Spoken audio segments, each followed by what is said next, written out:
High friends, আমি Shovan. Welcome to my YouTube channel. তো এখন আমি রঘু ডাকাতের যে পোস্টার এসছে, যেটা আজকের ডেটে মানে 1 জানুয়ারি 2025-এ পোস্টারটা চলে এসছে, সকালে ড্রপ করা হয়েছে। দেব এন্টারটেনমেন্ট ভেঞ্চার্স তাদের যে অফিসিয়াল পেজ রয়েছে সেখান থেকে কিন্তু পোস্টারটা ড্রপ করা হয়েছে।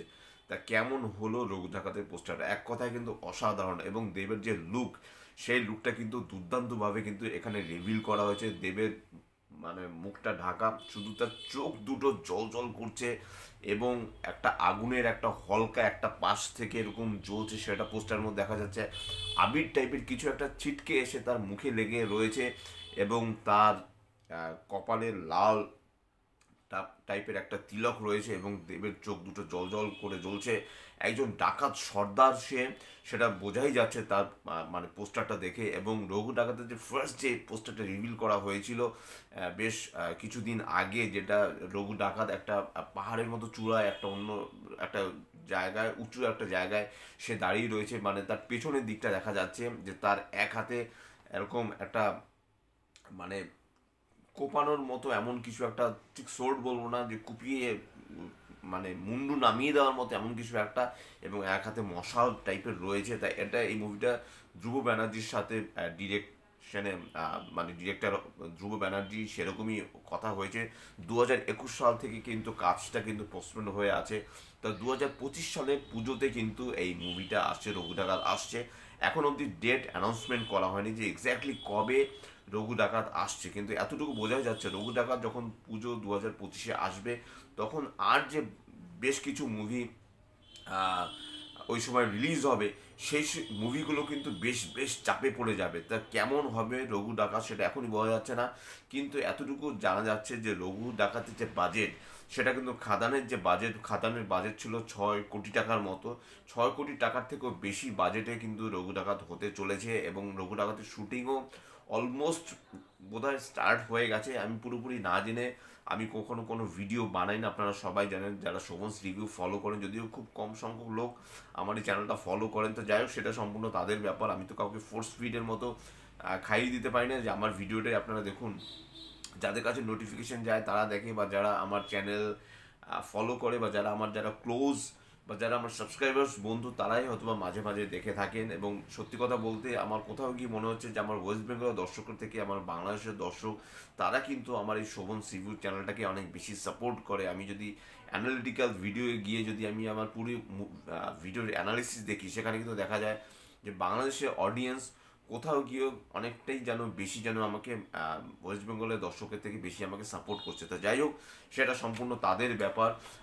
আমি অবশ্যই চাইবো যে ওয়েস্ট বেঙ্গলের লোকও যেন আমাকে সাপোর্ট করে, ইন্ডিয়ার লোকও যেন আমাকে সাপোর্ট করে, কারণ যেহেতু আমি একজন ইন্ডিয়ান, আমি চাইবো যে এই দেশ থেকেও যেন আমি একটা ভালো একটা সাপোর্ট পাই। যদিও রোজ ভিডিও বানানো সম্ভব নয়, এবং বাংলাদেশের লোক কিন্তু আমাকে যথেষ্ট ভালোবাসে, তারা কিন্তু আমাকে যথেষ্ট সম্মান দেয়, এবং তারাও কিন্তু আমার ভিডিও মোটামুটি দেখে, কারণ একটা ভিউজেরও কিন্তু একটা ব্যাপার আছে। আমরা কিন্তু অনেক কষ্ট করে ভিডিও বানাই, এবং অনেক ইনফরমেশন জোগাড় করে তবেই ভিডিও বানাই। এমন কোনো ফেক ভিডিও কিন্তু আমার চ্যানেলে আমার মনে হয় না আপনারা আজ অব্দি পেয়েছেন। যদি পেয়ে থাকেন প্লিজ কমেন্ট করে জানাবেন, এবং আরও কী কী ভিডিও আপনারা দেখতে চান সেগুলো সম্পর্কেও জানাবেন। কি ভিডিও আমার শোভনস রিভিউ চ্যানেলে আসতে পেলে আপনারা আরও বেশি উদ্বুদ্ধ হবেন, আপনাদের ভালো লাগবে, সেই ব্যাপারটা নিয়েও কিন্তু আপনারা অ্যানালাইসিস করতে পারেন।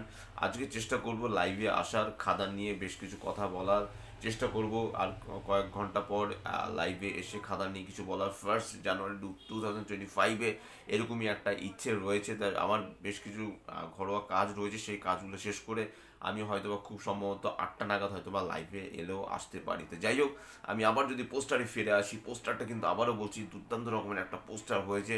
পোস্টারটা রীতিমতো জলজল করছে, দেবের চোখ তো জলজল করছে। এবং এটা কিন্তু শুধু দেব এন্টারটেনমেন্ট ভেঞ্চার্সের তরফ থেকে আসছে না, এটা কিন্তু এসবিএফ এর তরফ থেকেই আসছে।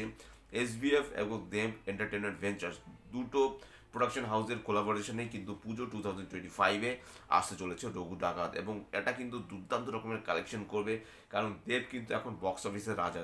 সে যে মুভিতে হাত দিচ্ছে সেটা কিন্তু সোনা ফলাচ্ছে।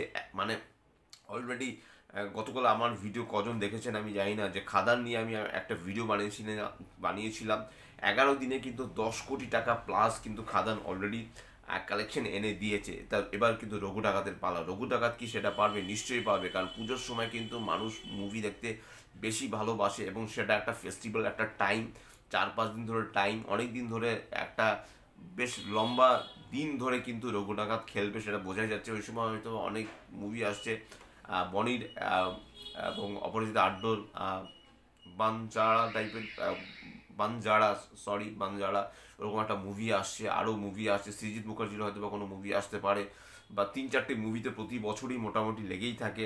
মানে একটা একটা কোয়ালিশন মোটামুটি হয়, যে যেটা বাংলা ইন্ডাস্ট্রির পক্ষে একটা অন্যরকম একটা ব্যাপার। আবার উইন্ডোজের তরফ থেকেও একটা মুভি হয়তো বা সামনে বছর আসতে পারে, কারণ ওই সময় একটা মানে মুভি আসার একটা রিজন রয়েছে, কারণ ওই সময় যদি মুভি আসে, কারণ সেই সময় একটা ভালো একটা কালেকশন এনে দেয়। সারা বছর কিন্তু হিন্দি মুভি বা সাউথ ইন্ডিয়ান মুভি বা হলিউডের মুভি কিন্তু বেশি দাপট দেখিয়ে থাকে, কিন্তু ওই সময় কিন্তু বাংলা মুভিগুলো কিন্তু বেশ ভালো রকমের বক্স অফিস কালেকশন নিয়ে আসে বলেই কিন্তু সাধারণত প্রোডাকশন হাউস চায় যে পুজোর সময় তারা মুভি রিলিজ করতে। ক্রিসমাসের সময়টা ম্যাক্সিমামটা ধরেই নেওয়া যাচ্ছে যে দেবে ক্রিসমাসের সময় মুভি আনে। তা যদি রঘু ডাকাত 2025-এ আসে, তাহলে হয়তোবা অন্য কোনো মুভি হয়তোবা আমরা দেবের থেকে আমরা 2025 সালে পাবো না, একমাত্র রঘু ডাকাতই হয়তোবা পাবো। যদিও তার পাইপলাইন যথেষ্ট স্ট্রং রয়েছে, সামনে দেবের বেশ কিছু মুভি আসার কথা রয়েছে, কিন্তু এর মধ্যে খাদানের পর সে যে রঘু ডাকাত করছে সেটা বলাই বাহুল্য। তা আমি আবারও যদি পোস্টারের কথায় আসি, আমি বলবো যে এই পোস্টারটা আবার একটা দুর্দান্ত রকমের একটা পোস্টার হয়েছে।